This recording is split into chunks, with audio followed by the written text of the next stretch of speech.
और अब बात बुआ का बबुआ पर हमला 24 में पूरा होगा बदला, क्योंकि एक तरफ अखिलेश यादव नीतीश कुमार के साथ मिलकर महागठबंधन की तैयारी में लगे हैं, वहीं दूसरी तरफ मायावती और अखिलेश यादव एक दूसरे के खिलाफ मोर्चा खोले हुए हैं। क्योंकि पहले अखिलेश यादव ने मायावती पर भाजपा के साथ मिले होने का आरोप लगाया था, अब मायावती ने एक साथ 3 ट्वीट के जरिए अखिलेश पर हमला बोला। लेकिन बड़ा सवाल यह है कि जो महागठबंधन बन रहा है उसमें मायावती का नाम तक नहीं।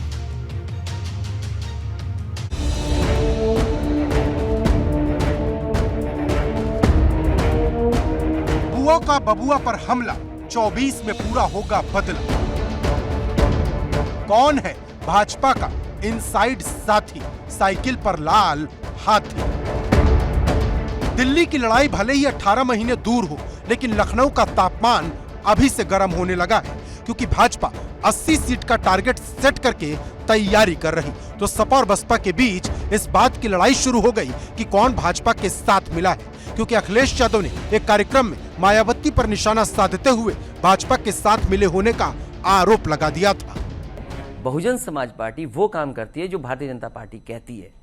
अगर पिछले चुनाव में 2017 में और पिछले चुनाव में बहुजन समाज पार्टी ने बीजेपी की मदद न की होती तो आज भारतीय जनता पार्टी उत्तर प्रदेश में नहीं होती। अगर आप जमीन पर देखेंगे, उनके फैसले देखेंगे, आप राष्ट्रपति का चुनाव होगा, क्योंकि आजमगढ़ का चुनाव है तो आप नहीं बोलेंगे, 2 दिन बाद आप समर्थन कर देंगे बीजेपी का। समाजवादी पार्टी कैसे हारे, वो कैंडिडेट कौन सा दिया जाए, उनका टारगेट बीजेपी नहीं था, उनका टारगेट था समाजवादी पार्टी।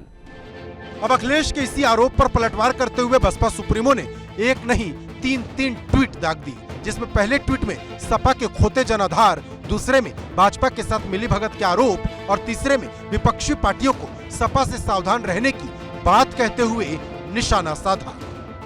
बहुजन समाज पार्टी लगातार समाजवादी पार्टी और अखिलेश यादव पर हमलावर नजर आ रही है। पहले बसपा के नेशनल कोऑर्डिनेटर आकाश आनंद ने ट्वीट करके अखिलेश यादव पर निशाना साधा और अब खुद बसपा सुप्रीमो मायावती मैदान में आ गई हैं। उन्होंने ट्वीट करके समाजवादी पार्टी और अखिलेश यादव को आड़े हाथों लिया। एक के बाद एक 3 ट्वीट के जरिए मायावती ने कहा कि समाजवादी पार्टी कहीं ना कहीं भाजपा से मिली हुई है और ये बात सबको पता है, यही वजह है कि भाजपा को यहाँ पर वॉकओवर मिला हुआ है। बसपा सुप्रीमो मायावती ने यह भी कहा कि समाजवादी पार्टी अपना जनाधार खो चुकी है, लोगों को इससे बचकर रहने की जरूरत है।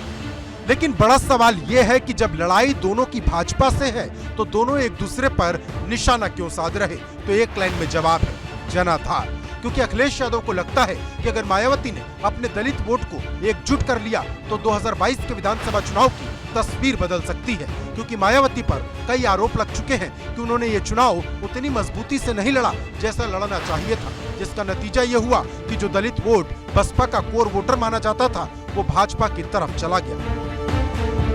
दूसरी तरफ मायावती को लगता है कि उनका जो दलित मुस्लिम का कॉम्बिनेशन था वो सपा की वजह से बिगड़ गया, क्योंकि पहले मुस्लिम जितना सपा को वोट करता था उतना ही बसपा को भी करता था। लेकिन 2022 के विधानसभा चुनाव में मुस्लिमों ने एकमुश्त होकर सपा को वोट दिया, जिससे सपा रिकॉर्ड 32% वोट तक पहुंच गई और बसपा 22 से खिसक कर 12% वोट पर आ गई। नतीजा ये हुआ कि जिस बसपा के 2007 में 206 विधायक थे वो 1 विधायक पर आकर सिमट गए। अब जैसे जैसे 24 की जंग नजदीक आ रही, दोनों के बीच यूपी में मुख्य चैलेंजर बनने की लड़ाई तेज होती जा रही, क्योंकि सबसे बड़ा सवाल इस बात का है कि जिस उत्तर प्रदेश से दिल्ली के भाग्य का फैसला होता है उस यूपी में भाजपा को टक्कर कौन देगा। यही वजह है कि अखिलेश यादव हो या मायावती, दोनों एक दूसरे को भाजपा का करीबी बताकर आरोप लगा रहे, ताकि जनता के बीच एक संदेश दिया जा सके कि वही है जो भाजपा को टक्कर दे सकते हैं। लेकिन मायावती के लिए मुश्किल ये है कि जो विपक्षी दलों का गठबंधन बन रहा उसमें उन्हें कोई पूछ नहीं रहा, फिर चाहे नीतीश कुमार हो या ममता बनर्जी, इन दोनों के मोर्चे में पहले नंबर पर अखिलेश यादव का नाम है और ये बात कहीं ना कहीं मायावती को भी खल रही। यही वजह है कि मायावती और अखिलेश यादव एक दूसरे पर लगातार हमलावर है। Bureau report, ABP Ganga. जहां एक तरफ अखिलेश की एक लड़ाई मायावती के साथ चल रही है, वहीं दूसरी लड़ाई यूपी के डिप्टी सीएम केशव प्रसाद मौर्य के साथ जारी है। क्योंकि जब से अखिलेश ने केशव प्रसाद मौर्य को 100 विधायक तोड़कर लाने पर सीएम बनने का ऑफर दिया, केशव प्रसाद मौर्य अखिलेश यादव पर हमलावर है। और अब ये लड़ाई इतनी आगे बढ़ गई है कि न अखिलेश केशव प्रसाद मौर्य पर हमला करने का मौका छोड़ रहे और न केशव पलटवार करने से चूक रहे।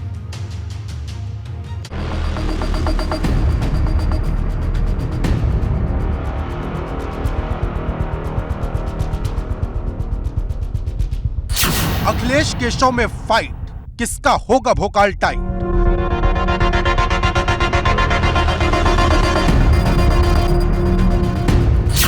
चौबीस से पहले ट्विटर पर जंग, केशव की फोटो पर अखिलेश का तंज।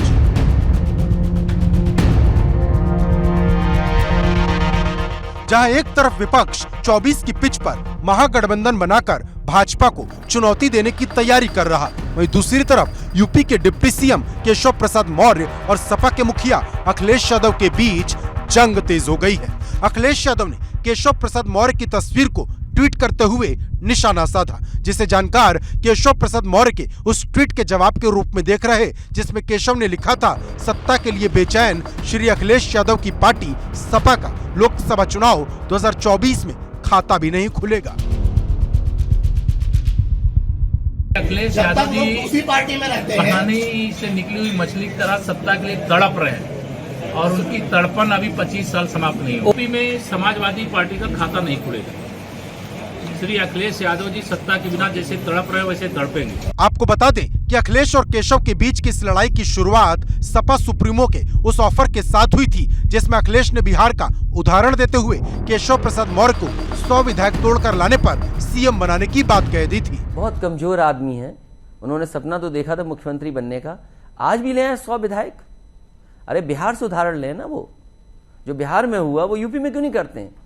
अगर उनमें हिम्मत है और उनके साथ अगर विधायक हैं, एक बार तो बता रहे थे वो कि उनके पास 100 से ज्यादा विधायक हैं, तो आज भी विधायक ले आए, समाजवादी पार्टी समर्थन कर देगी उनका। अच्छे से इस प्रकार से जो बयान देते हो बयान देना बंद करेंगे। उनके स्वयं 100 विधायक हैं, उनके स्वयं 100 से अधिक विधायक हैं, उनके साथ नहीं है। उनकी ये तड़पन कम से कम 25 साल अभी समाप्त होने वाली नहीं है और इसलिए उनके इस प्रकार के बयानों में, जैसे श्री राहुल गांधी जी की भारत जोड़ो यात्रा निकल रही है और कांग्रेसियों की कांग्रेस छोड़ो यात्रा चल रही है, वैसे श्री अखिलेश यादव जी को भी उनको स्वप्न आ रहा है, अब सत्ता उनको नसीब नहीं होने वाली है। और शनिवार को एक बार फिर से सपा अध्यक्ष अखिलेश यादव ने डिप्टी सीएम केशव प्रसाद मौर्य की एक मुस्कुराती हुई तस्वीर पोस्ट करने के साथ तंज किया और ये लिखा कि आप इतना जो मुस्कुरा रहे हैं, आपके मंत्रालय का बजट कम कर दिया गया, आपके विभागों को पैसा नहीं मिल रहा, आपके विभाग के टेंडर नहीं हो पा रहे, क्या ये वजह है?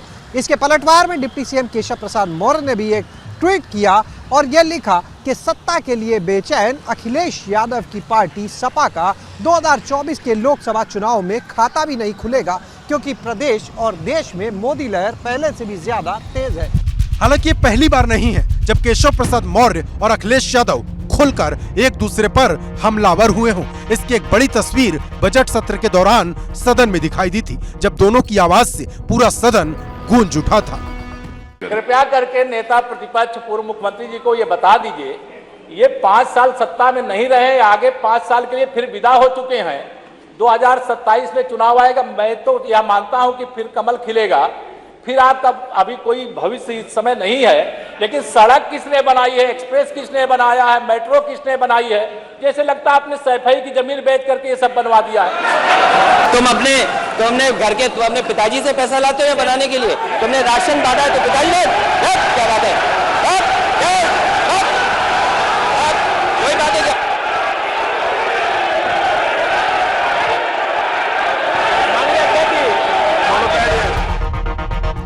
लेकिन तब बात सदन के अंदर खत्म हो गई थी, लेकिन ये लड़ाई आगे बढ़ती जा रही। न अखिलेश केशव पर निशाना साधने का मौका छोड़ रहे और न केशव पलटवार करने से चूक रहे।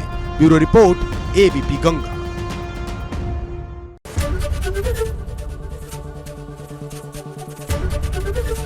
एबीपी गंगा, खबर आपकी, जुबान आपकी।